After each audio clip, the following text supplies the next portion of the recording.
Hello friends, good morning. दोस्तों, आज हम लोग देखने वाले हैं बिहार स्टेट का भूगोल। टेस्ट नंबर आपका होगा 15।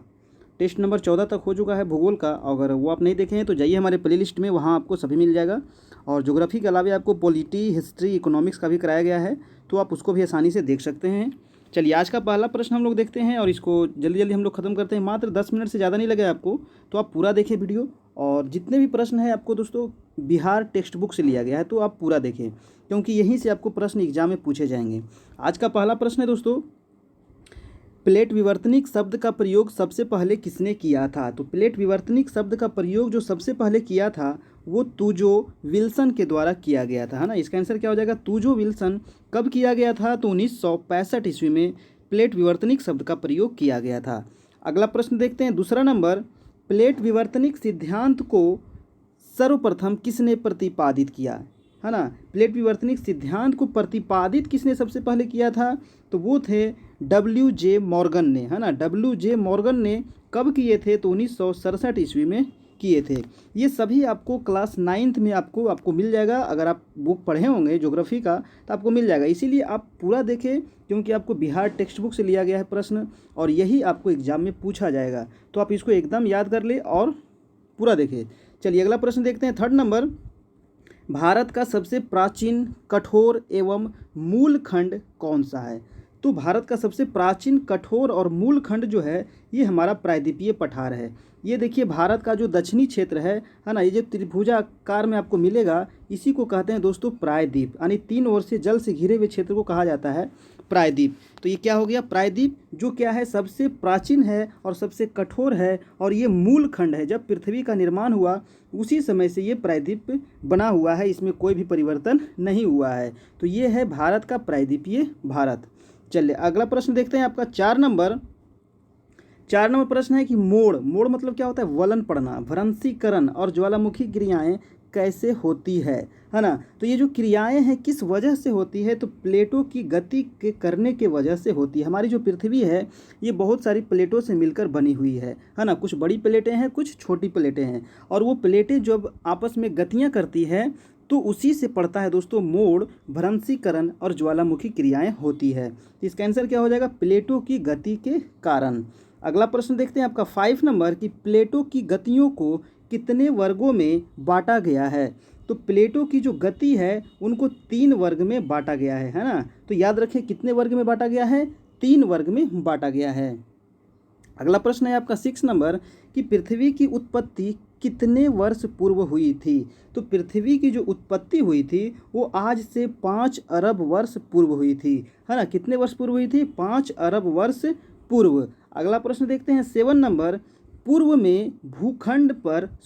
में भूमंडल पर केवल एक ही भूखंड था, जिसे क्या कहा जाता था? तो जिसे कहा जाता था आपका पेंजिया, है ना। पूर्व में जो भूखंड पे केवल एक ही भूखंड था जिसे कहा जाता था पेंजिया। अब देखिए, पेंजिया के बारे में थोड़ा सा आप जान ले। जो आज हमारा 7 महादेश है ना, ये आपस में क्या था? मिला हुआ था एक जगह। ये देखिए, इसी प्रकार से हमारी पृथ्वी का एक आकृति था, ठीक है। यानी 7 महादेश आपस में जुड़े हुए थे और इसके बीच में एक सागर था जिसे कहा जाता था दोस्तों टेथिस सागर, है ना।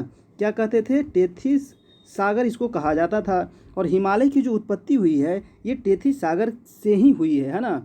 आज क्वेश्चन पूछा जाता है कि जहाँ पे आज हिमालय है वहाँ पे पहले कौन सा सागर था? तो टेथिस सागर था। ये भी क्वेश्चन आपसे पूछा जाता है।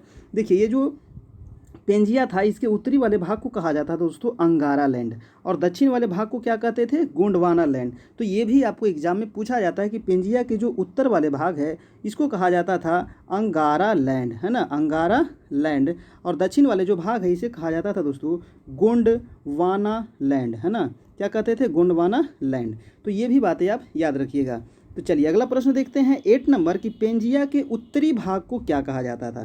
देखिए, अभी आपको बताया कि पेंजिया के उत्तरी भाग को क्या कहते थे? अंगारा लैंड, और दक्षिणी भाग को क्या कहते थे? गोंडवाना लैंड। चलिए, अगला प्रश्न है कि पेंजिया के दक्षिणी भाग को क्या कहा जाता था? तो गोंडवाना लैंड। याद हो गया आपको, क्योंकि अभी एग्जाम में आपको पूछा जाता है और कई बार पूछा भी गया है दूसरे एग्जामों में। तो इसका आंसर हो गया गोंडवाना लैंड।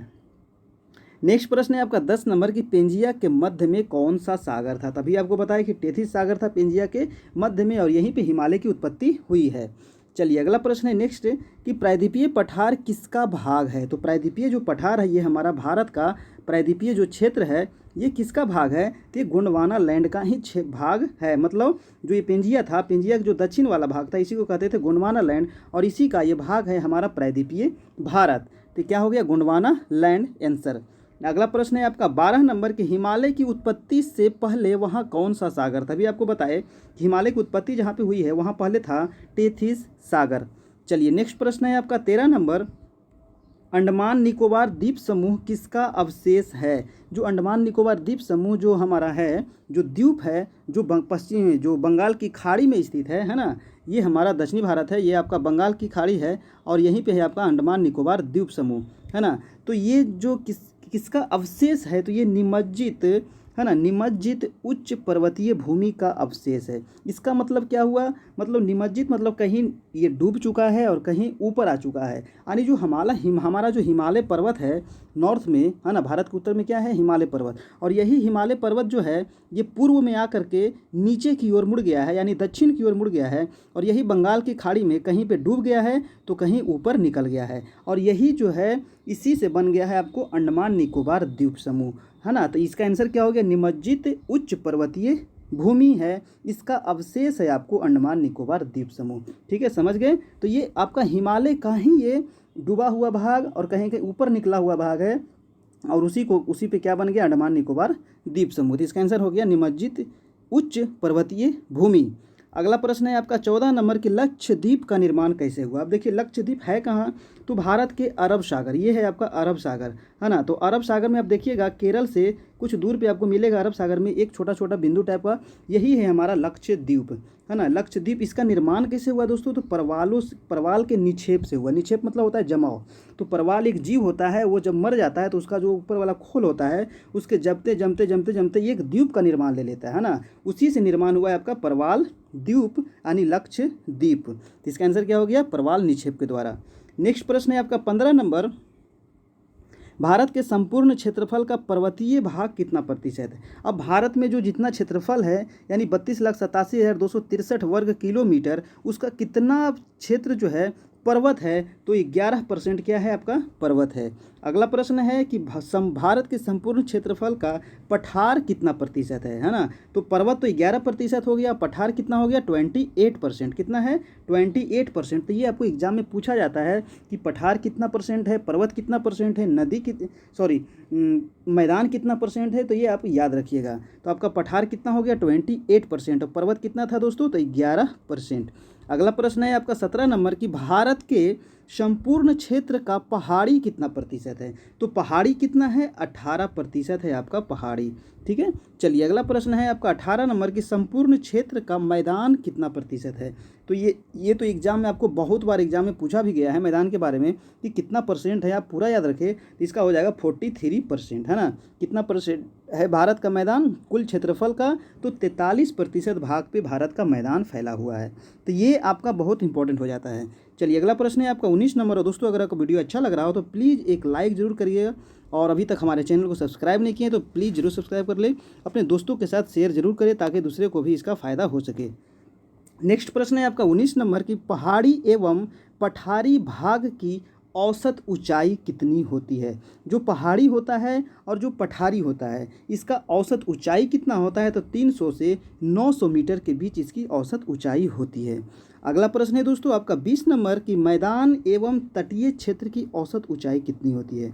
जो मैदान होता है हमारा, है ना, जो हमारा समतल भूमि है, और जो तटीय क्षेत्र है यानी जो ये हमारा क्षेत्र है, इधर का क्षेत्र और इधर का क्षेत्र, है ना, ये पश्चिमी घाट पर्वत है, ये पूर्वी घाट पर्वत के जो पूर्व वाला क्षेत्र है, इधर मैदान आपको निर्माण हो गया है तट के पास। तो इसकी औसत ऊंचाई कितनी होती है, तो लगभग 160 मीटर से कम होता है ना, 160 मीटर से कम। चलिए अगला प्रश्न है आपका 21 प्रश्न है कि उत्तर के पर्वतीय भाग की औसत ऊंचाई कितना है। तो उत्तर में जो हमारा हिमालय पर्वत है, ये जो हमारा हिमालय पर्वत है इसकी औसत ऊंचाई कितनी है। तो इसकी औसत ऊंचाई जो है 12,000 मीटर से 6,000 मीटर तक इसकी औसत ऊंचाई है। चलिए दोस्तों यहाँ पे 12,000 नहीं होगा, यहाँ पे होगा 1200, है ना। यहाँ पे मिसप्रिंट हो गया है। यहाँ क्या होगा आपका 1200 मीटर से 6,000 मीटर तक, है ना, 6,000 मीटर तक, ठीक है। 1200 मीटर होगा, यहाँ एक यहाँ गलती से हो गया है। तो 1200 मीटर से 6,000 मीटर तक औसत ऊंचाई है। किसकी औसत ऊंचाई है? तो उत्तर भारत के जो पर्वतीय क्षेत्र हैं। चलिए अगला प्रश्न देखते हैं हम लोग 22 नंबर। माउंट एवरेस्ट की ऊंचाई कितनी है? जो हमारा माउंट एवरेस्ट है यानी इसकी ऊंचाई कितनी है? तो 8,850 मीटर। देखिए पुराना बुक में आपको मिलेगा 8,848 मीटर, लेकिन वर्तमान में कितना हो चुका है? 8,850 मीटर। और माउंट एवरेस्ट है कहाँ? तो ये नेपाल में है। नेपाल में इसे क्या कहा जाता है? सागर माथा। चलिए अगला प्रश्न देखते हैं 23 नंबर कि डल झील तथा वुलर झील किस राज्य में है? तो डल झील तथा वुलर झील आपका जम्मू कश्मीर में स्थित है। और ये जो वुलर झील है ये भारत का सबसे मीठे जल की झील है ना। तो ये भी याद रखिए कि भारत की सबसे मीठे जल की झील कौन सी है? वुलर झील है। और दोनों कहाँ है? तो दोनों जम्मू कश्मीर में है। नेक्स्ट प्रश्न है आपका 24 कि पटकोई की पहाड़ियाँ किस राज्य में है? आपका बहुत इंपॉर्टेंट है क्योंकि पहाड़ी से हमेशा पूछ दिया जाता है कि कौन सी पहाड़ी किस राज्य में है। तो पटकोई की जो पहाड़ियाँ हैं ये आपका अरुणाचल प्रदेश में पड़ता है। यानी नॉर्थ ईस्ट जो 7 सिस्टर है उसका सबसे पूर्वी जो राज्य है अरुणाचल प्रदेश, वहीं है पटकोई की पहाड़ियाँ। अगला प्रश्न है दोस्तों 25 नंबर की नागा की पहाड़ियाँ कहाँ स्थित है? तो जो नागा की पहाड़ियाँ, नाम ही है इसका नागा, मतलब नागालैंड। तो याद रखिए नागा की पहाड़ियाँ कहाँ हैं? नागालैंड में। ये भी नॉर्थ ईस्ट का जो 7 सिस्टर का एक राज्य है ये। चलिए नागालैंड हो गया। अगला प्रश्न है आपका 26 नंबर की मणिपुर तथा लुसाई की पहाड़ियाँ किस नाम से जानी जाती है? तो मणिपुर तथा लुसाई की पहाड़ियाँ, इसे मिजोरम पहाड़ियाँ भी कहा जाता है। तो ये आपका बहुत इंपॉर्टेंट प्रश्न हो जाता है क्योंकि पहाड़ी से बार बार आपको एग्जाम में पूछ लिया जाता है कि कौन सी पहाड़ी का अन्य नाम क्या है या कौन सी पहाड़ी किस राज्य में है। तो ये बातें आप जरूर याद रखें। तो मणिपुर तथा लुसाई की पहाड़ियाँ कहाँ हैं, इसे किस नाम से जाना जाता है? तो इसे मिजोरम पहाड़ियों के नाम से जाना जाता है। चलिए अगला प्रश्न है आपका 27 है गंगोत्री, यमुनोत्री, सियाचिन, बाल्टोरा, बियाफो तथा बतूरा यह हिमानियाँ कहाँ पाई जाती है? आपका बहुत इंपॉर्टेंट प्रश्न है, बार बार आपसे पूछ लिया जाता है कि गंगोत्री क्या है? तो गंगोत्री एक क्या है दोस्तों? हिमानी है ना, ये ग्लेशियर है, ठीक है। ये कहाँ है? तो ये सभी जो है हिमालय क्षेत्र में पाए जाते हैं, ठीक है। चलिए अगला प्रश्न देखते हैं आपका 28 नंबर कि जोजिला तथा बुर्जिल दर्रा किस राज्य में है? बहुत इंपॉर्टेंट है ये दोनों दर्रा जो आपको बार बार पूछे जाते हैं। तो जोजिला तथा बुर्जिल जो दर्रा है ये आपका कहाँ है दोस्तों? जम्मू कश्मीर राज्य में स्थित है। अगला प्रश्न है 29 नंबर कि बड़ा लाचला और सिपकिला दर्रा किस राज्य में है? तो बड़ा लाचला और सिपकिला दर्रा ये आपका बहुत इंपॉर्टेंट दर्रा है, ये आपका हिमाचल प्रदेश राज्य में स्थित है। तो पूरा प्रश्न देखें, पूरा वीडियो देखें और पूरा आप याद कर ले क्योंकि बार बार आपको एग्जाम में पूछे जाते हैं और ये आपको क्लास 9 और क्लास 10 से आपको लिया गया है। तो आप पूरा देखिए दोस्तों, बिहार टेक्स्ट बुक से आपको बिहार स्टेट का ये लिए रामबाण है दोस्तों। इससे ज़्यादा आपको कहीं नहीं, आपको किताब भी पढ़ने की आवश्यकता नहीं अगर आप इतना कर लेते हैं तो। चलिए अगला प्रश्न देखते हैं 30 नंबर प्रश्न है कि थांगला दर्रा किस राज्य में है? तो थांगला दर्रा आपका उत्तराखंड राज्य में स्थित है, ठीक है। कहाँ है? उत्तराखंड। अगला प्रश्न है देखिए उत्तराखंड का निर्माण कब हुआ? ये क्वेश्चन कभी कभी पूछ दिया जाता है। तो उत्तराखंड का जो निर्माण हुआ था यानी यूपी से अलग हुआ था। तो यूपी से अलग हुआ था तो ये कब अलग हुआ था? तो 9 नवंबर, यह नवंबर होगा, 9 नवंबर 2000 ईस्वी को, है ना, ये अलग हुआ था उत्तर प्रदेश से। चलिए अगला प्रश्न है आपका 30 नंबर कि नाथुला और जलेपला दर्रा किस राज्य में है? तो नाथुला और जलेपला जो है आपका दोस्तों कहाँ है? सिक्किम में है। कहाँ है दोस्तों? सिक्किम में है नाथुला और जलेपला, ठीक है। चलिए देखिए सिक्किम जो हमारा राज्य है ये तीन देशों से ये इसका सीमा बनता है। ये तो है बहुत छोटा राज्य है ना, बहुत छोटा है, लेकिन 3 देशों से ये सीमा बनाता है और मात्र एक राज्य से ये सीमा बनाता है। वो राज्य कौन सा है? तो आपका वेस्ट बंगाल। और 3 देश कौन कौन से है? तो आपका पश्चिम में पड़ जाएगा नेपाल, है ना। पश्चिम में कौन सा राज्य पड़ेगा आपका? नेपाल। पश्चिम हो गया नेपाल, उत्तर में हो गया आपका चीन और पूर्व में हो गया आपका भूटान और दक्षिण में कौन सा है? भारतीय एक राज्य है वेस्ट बंगाल। तो ये 3 देशों से सीमा बनाती है सिक्किम। ये भी एग्जाम में कितना बार पूछा गया है। अगला प्रश्न देखते हैं दोस्तों आपका 32 नंबर की उत्तरी पर्वतीय भाग के दक्षिणी विशाल समतल भूभाग है जिसकी औसत गहराई कितनी है? है ना, जो उत्तर में हमारा पर्वतीय भाग है और उससे जो नदियाँ निकलती है और उसके माध्यम से जो मैदान का निर्माण होता है उसकी औसत गहराई कितनी है, तो वो है 460 मीटर। ये आपका बहुत इंपॉर्टेंट प्रश्न बन जाता है। तो इसका आंसर क्या हो गया, 460 मीटर। नेक्स्ट प्रश्न है आपका 33 नंबर कि प्रायद्वीपीय पठार की औसत ऊंचाई कितनी है ना। जो हमारा प्रायद्वीपीय पठार है, ये जो ट्रायंगल की आकृति है, इसकी औसत ऊंचाई कितनी है, तो 500 से लेकर के 750 मीटर तक इसकी औसत ऊंचाई है। तो याद रखिएगा दोस्तों, आपको पठार की औसत ऊंचाई भी बार बार एग्जाम में पूछे जाते हैं। और जो हमारा उत्तर का जो हिमालय पर्वत है, इसकी औसत ऊंचाई कितनी है, आपको बताए थे 1200 मीटर से लेकर के 6000 मीटर तक औसत ऊंचाई है आपका हिमालय पर्वत का। अगला प्रश्न देखते हैं आपका 34 नंबर कि सतपुड़ा पर्वत के दक्षिण कौन सी नदी घाटी है। देखिए सतपुड़ा पर्वत है, ये हमारा दक्षिणी भारत है। ये देखिए हमारा सतपुड़ा पर्वत है। सतपुड़ा पर्वत के उत्तर में है नर्मदा नदी और सतपुड़ा पर्वत के नीचे है आपको कौन सी नदी, ताप्ती नदी। तो ये दोनों नदियों को अलग करती है सतपुड़ा पर्वत। ठीक है, चलिए तो इसका आंसर क्या हो गया आपका, ताप्ती नदी। दक्षिण में कौन सी नदी है, ताप्ती नदी। अगर उत्तर में पूछा जाए तो कौन सा नदी हो जाएगा, नर्मदा नदी। ठीक है, जिसे गुजरात की जीवन रेखा कहा जाता है। अगला प्रश्न देखते हैं 35 कि नर्मदा और ताप्ती नदियों के बीच कौन सा पर्वत है। तो अभी आपको बताया सतपुड़ा पर्वत है नर्मदा और ताप्ती नदी के बीच में। नर्मदा नदी कहाँ से निकलती है दोस्तों, तो अमरकंटक से, और ताप्ती नदी भी उसी के बगल से निकलती है। और देखिए ये दो नदियाँ जो है, यहाँ एमपी है और यहाँ अमरकंटक है, यहाँ से निकलती है और ये खंभात की खाड़ी में आकर गिर जाती है। यानी ये अरब सागर है। कभी कभी आपको ऑप्शन में अरब सागर भी देगा, कभी कभी खंभात की खाड़ी भी देगा। तो आपको जो मिलेगा, अगर दोनों है तो आपको खंभात की खाड़ी मारना है। ठीक है, क्योंकि यहाँ पे आपको नज़दीक में खंभात की खाड़ी है और उसी में आकर के गिरती है ये नर्मदा और ताप्ती दोनों नदियाँ। और ये दोनों नदियाँ जो है भ्रंश घाटी से होकर बहती है। और ये दो बहुत बड़ी नदी है, जो महत्वपूर्ण नदी है, जो आपका किधर बह रही है, तो आपका वेस्ट की ओर बह रही है, यानी पश्चिम की ओर बह रही है। ये दो महत्वपूर्ण नदियाँ, बार बार एक एग्जाम में पूछा जाता है कि कौन सी दो महत्वपूर्ण नदियाँ पश्चिम की ओर बहती है, तो वो है आपका नर्मदा और ताप्ती नदियाँ। ठीक है, चलिए अगला प्रश्न देखते हैं आपका 36 नंबर। भारत की दो कौन सी प्रमुख नदी भ्रंश घाटी से होकर बहती है। तभी आपको बताया नर्मदा और ताप्ती नदी जो है ये भ्रंश घाटी से होकर बहती है। अब देखिए भ्रंश घाटी मैंने आपको बताया है, तो भ्रंश घाटी क्या होता है ये आपको जानना जरूरी है। जब तक भ्रंश घाटी नहीं समझ पाइएगा तो आपको ये क्वेश्चन कभी भूल जाइएगा, फिर अभी याद कीजिएगा, फिर बाद में भूल जाइएगा। भ्रंश का मतलब होता है दोस्तों कि जैसे ये कोई पठार है ना, या फिर पर्वत है और इसका बीच वाला भाग या तो धंस कर नीचे आ गया। ठीक है, बीच वाला भाग क्या हो गया, कट करके नीचे आ गया। ये देखिए है, और ये है था। ठीक है, और ये भाग कहाँ गया, नीचे आ गया।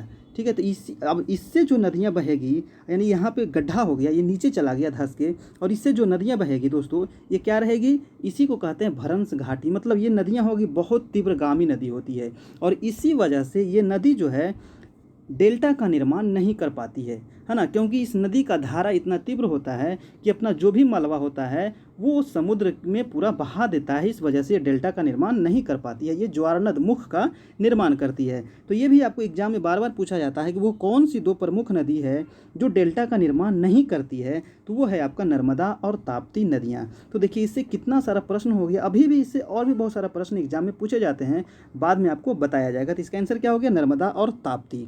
अगला प्रश्न है आपका 37 नंबर। पश्चिमी घाट पर्वत अन्य किस नाम से जाना जाता है। ये देखिए हमारा पश्चिमी घाट पर्वत है ना, ये आपका पश्चिमी घाट पर्वत है ये। ठीक है, इधर वेस्ट है और इधर ईस्ट है। ये आपका पूर्वी घाट पर्वत है और ये आपका पश्चिमी घाट पर्वत है। इसको किस नाम से जाना जाता है, तो इसको सह्याद्री पर्वत के नाम से जानते हैं। क्या कहते हैं, सह्याद्री पर्वत। ये बहुत बहुत इंपॉर्टेंट है, बहुत बार आपको एग्जाम में पूछा गया है कि पश्चिमी घाट पर्वत का अन्य नाम क्या है, तो सह्याद्री पर्वत। और ये खास करके जो महाराष्ट्र का जो ये इलाका है, यहाँ पे महाराष्ट्र है, तो इस वाले क्षेत्र को सह्याद्री पर्वत कहा जाता है। ठीक है, और पूर्वी घाट पर्वत, ये आपका पूर्वी घाट पर्वत। एक क्वेश्चन और पूछा जाता है कि पश्चिमी घाट पर्वत और पूर्वी घाट पर्वत ये दोनों को जोड़ने कहाँ पे मिलता है आकर के दोनों, तो नीलगिरी पर्वत ये दोनों को जोड़ता है। और नीलगिरी कहाँ है दोस्तों, तो ये 3 राज्यों में फैला हुआ है आपका नीलगिरी पर्वत। कौन कौन राज्य में फैला हुआ है, तो आपका कर्नाटक, केरल और तमिलनाडु में 3 राज्यों में फैला हुआ है आपका नीलगिरी पर्वत। तो ये भी बातें आप जरूर से जरूर याद रखें। अगला प्रश्न देखते हैं आपका 38 नंबर। 3 प्रमुख दर्रे। ये देखिए 3 प्रमुख दर्रा है जो साउथ का दर्रा है। अभी हम लोग उत्तर का दर्रा पढ़े थे, नाथुला जलेपला है ना, बहुत सारे दर्रे के बारे में और हम लोग पढ़े थे। अभी हम लोग देखना है कि 3 प्रमुख दर्रे जो दक्षिण भारत का, यानी थाल घाट, भोर घाट और पाल घाट। ये जो किस पर्वत श्रृंखला में स्थित है? तो ये आपका पश्चिमी घाट पर्वत श्रृंखला में स्थित है। अब देखिए सबसे पहले है थाल घाट। थाल घाट दर्रा जो है दोस्तों ये महाराष्ट्र में पड़ेगा।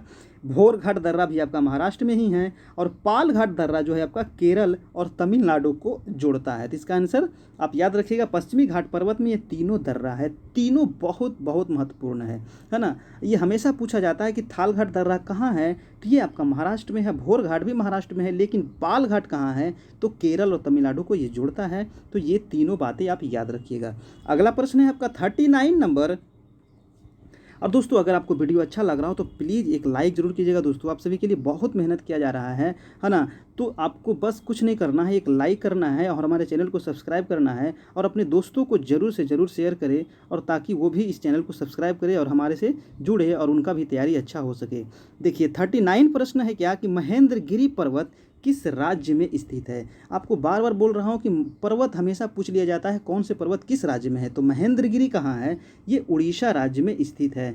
और ये जो पूर्वी घाट पर्वत का ये सबसे ऊंची चोटी है दोस्तों, है ना। अभी आपको बताए थे पूर्वी घाट पर्वत कहाँ है, तो ये पूरब में है, तो इसी को कहते हैं पूर्वी घाट पर्वत। और ये आपका उड़ीसा है, उड़ीसा में ही है ये महेंद्रगिरी, है ना। तो ये बातें आप नोट कर लीजिए, याद कर लीजिए। अगला प्रश्न है 40 नंबर। और दोस्तों लास्ट में आप लोग कमेंट करके ज़रूर बताइएगा कि आपको वीडियो ये कैसा लगा, आप लोग कितना सही किए, है ना, और कैसा लगा ये ज़रूर बताइएगा दोस्तों, ताकि आपके बताने से हम थोड़ा मोटिवेट होते हैं और आप सभी के लिए और भी अच्छे तरीके से मेहनत किया जाएगा, और भी मेहनत किया जाएगा और अच्छा अच्छा प्रश्न आपको बनाया जाएगा। चलिए 40 नंबर आपको जवाब दे कि नल्ला मलाई, पालकोंडा और वेलिकोंडा ये पर्वत किस राज्य में है? देखिए आपको बार बार पूछा जाता है नल्ला मलाई, पालकोंडा और वेलिकोंडा। इसमें बार बार बच्चे कंफ्यूज करते हैं क्योंकि इस नाम एक जैसा लगता है और ये दक्षिण भारत के पर्वत हैं। तो ये पाया जाता है, तीनों जो पर्वत है आंध्र प्रदेश में है ना। कहाँ है? तो ये तीनों आंध्र प्रदेश में। ये आपका देखिए आंध्र प्रदेश यहाँ पे है। और नल्ला मलाई, पालकोंडा और वेलिकोंडा ये तीनों आपका आंध्र प्रदेश में है, ये याद कर ले। अगला प्रश्न है आपका 41 नंबर की 40 नंबर प्रश्न है कि अन्नामलाई, पचमलाई, है ना, पचामलई, शिवराय, पालनी, वेलगिरी पर्वत किस राज्य में है? तो अगर इतना पर्वत आप याद कर लेते हैं तो आपसे एक भी प्रश्न नहीं छूटेगा तमिलनाडु से, क्योंकि ये चारों जो पर्वत है ये आपका कहाँ है दोस्तों? तमिलनाडु में। 4-5 जो पर्वत है कहाँ है आपका? तमिलनाडु में स्थित है। और ये तमिलनाडु जो हमारा राज्य है ये भारत का सबसे दक्षिणी राज्य है। चलिए तमिलनाडु के जो तटीय क्षेत्र है इसको क्या कहा जाता है? तो ये बार बार आपको एग्जाम में पूछा जाता है, इसे कहा जाता है कोरोमंडल तट, है ना। तमिलनाडु का जो तट है इसे क्या कहते हैं? कोरोमंडल तट। चलिए अगला प्रश्न देखते हैं आपका 42 नंबर। थार मरुस्थल कहाँ है? तो आपको सबको पता है राजस्थान में है। और किधर है राजस्थान के? तो राजस्थान के ये पश्चिमी छोर में है ना, यहाँ पे है। देखिए ये पूरा थार रेगिस्तान है, ये तो पूरा आपको राजस्थान है, लेकिन ये पश्चिमी इलाका जो है राजस्थान का यहाँ है थार रेगिस्तान। ठीक है, तो इसका आंसर क्या हो गया? पश्चिमी राजस्थान। अगला प्रश्न है आपका 43 नंबर की सामान्य तौर पर भारत को कितने भौगोलिक विभागों में बांटा गया है ना? भौतिक भागों में बांटा गया है। तो भारत को 6 भौतिक भागों में बांटा गया है, तो याद रखें। ये भी कितना बार एग्जाम में पूछा गया है। नेक्स्ट प्रश्न है आपका 44 नंबर कि हिमालय कैसी पर्वत श्रृंखला है? जो भारत के उत्तर में जो महान हिमालय है ना, ये कैसी पर्वत श्रृंखला है? तो ये नवीन है मतलब नया है, वलित है मतलब मोड़दार है, और ये पर्वत श्रृंखला है। तो नया है और मोड़दार पर्वत श्रृंखला है ना। देखते हैं मुड़ा हुआ है ना, ये सीधा थोड़ी है, ये मुड़ा हुआ है, यानी चाप की आकृति का है, धनुष की आकृति भी का। ये कितना बार एग्जाम में पूछा गया है कि हिमालय की आकृति कैसी है? तो ये वलित है ना। कभी कभी उसमें मिल जाएगा धनुष की आकृति का, चाप की आकृति का, तो वो भी आप याद रखें। ठीक है, तो इसका आंसर क्या होगा? नवीन तथा वलित पर्वत श्रृंखला। अगला प्रश्न है आपका 45 नंबर की हिमालय की लंबाई कितनी है ना। जो हिमालय है, हिमालय पर्वत है, इसकी लंबाई है दोस्तों 2500 किलोमीटर, और गंगा की भी लंबाई लगभग इतना ही है। तो ये दोनों याद रखें कि गंगा की लंबाई और हिमालय की लंबाई, दोनों की लंबाई 2500 किलोमीटर है। कहीं कहीं गंगा का आपको 2525 मिलेगा। ठीक है, 2525 किलोमीटर। तो ये याद रखें गंगा की लंबाई, यानी लगभग दोनों समान ही है। अगला प्रश्न है 46 नंबर के हिमालय का क्षेत्रफल लगभग कितना है? तो हिमालय का जो क्षेत्रफल है 5 लाख वर्ग किलोमीटर, है ना। लगभग कितना क्षेत्रफल है हिमालय का? 5 लाख वर्ग किलोमीटर। अगला प्रश्न है आपका 47 कि हिमालय की कितनी समांतर श्रेणियां हैं? ये आपका बहुत इंपॉर्टेंट। देखिए ये आपका हिमालय पर्वत उत्तर में है और ये हिमालय जो है 3 पर्वत श्रृंखला है, ठीक है। कितने पर्वत श्रृंखला है? 1, 2 और 3, 3 पर्वत श्रृंखलाएं हैं हिमालय की। सबसे उत्तर में है दोस्तों, इसे कहते हैं महान हिमालय, और बीच वाले को कहा जाता है मध्य हिमालय, और सबसे नीचे वाले को कहा जाता है शिवालिक हिमालय, ठीक है। तो ये दोनों बातें, तीनों बातें आप याद रखें। और ये जो महान हिमालय है, इसमें दुनिया की सबसे ऊंची ऊंची चोटियां इसी में आपको देखने को मिलता है। और ये आपका मध्य हिमालय, और सबसे जो लास्ट में जो बना है वो आपका शिवालिक हिमालय बना है। चलिए अगला प्रश्न देखते हैं आपका 48 नंबर, कि हिमालय की सबसे ऊंची श्रृंखला का क्या नाम है? तो हिमालय की जो सबसे ऊंची नहीं, उत्तरी श्रृंखला अभी आपको बताया महान हिमालय है ना, इसी को कहा जाता है आंतरिक हिमालय, और इसी को कहा जाता है हिमाद्री हिमालय। तो ये तीनों नाम आपके लिए वेरी वेरी इंपॉर्टेंट है, क्योंकि कभी कभी आपको हिमाद्री दे देगा, कभी आंतरिक दे देगा, और कभी महान दे देगा। तो ये तीनों नाम आप नोट कर ले, तीनों नाम याद रखें, और ये सबसे उत्तरी श्रृंखला है हिमालय की। अगला प्रश्न है आपका 49, कि महान हिमालय की औसत ऊंचाई कितनी है ना। जो सबसे उत्तरी श्रृंखला हिमालय की, उसकी औसत ऊंचाई है आपका 6100 किलोमीटर। देखिए औसत है 6100 किलोमीटर, यानी कि तो सोच लीजिए कितना ये ऊंची ऊंची श्रृंखला, दुनिया की सबसे ऊंची ऊंची श्रृंखला ये महान हिमालय में ही देखने को मिलता है। जैसे कि माउंट एवरेस्ट भी यहीं आपको देखने को मिलेगा, है ना। तो 6100 किलोमीटर औसत ऊंचाई है आपका महान हिमालय की। चलिए अगला प्रश्न है, और आज का लास्ट प्रश्न है दोस्तों, कि दुनिया का सबसे ऊंचे ऊंचे शिखर किस हिमालय क्षेत्र में है? तो वो आपका महान हिमालय में ही है, दुनिया का सबसे ऊंचा ऊंचा श्रृंखला।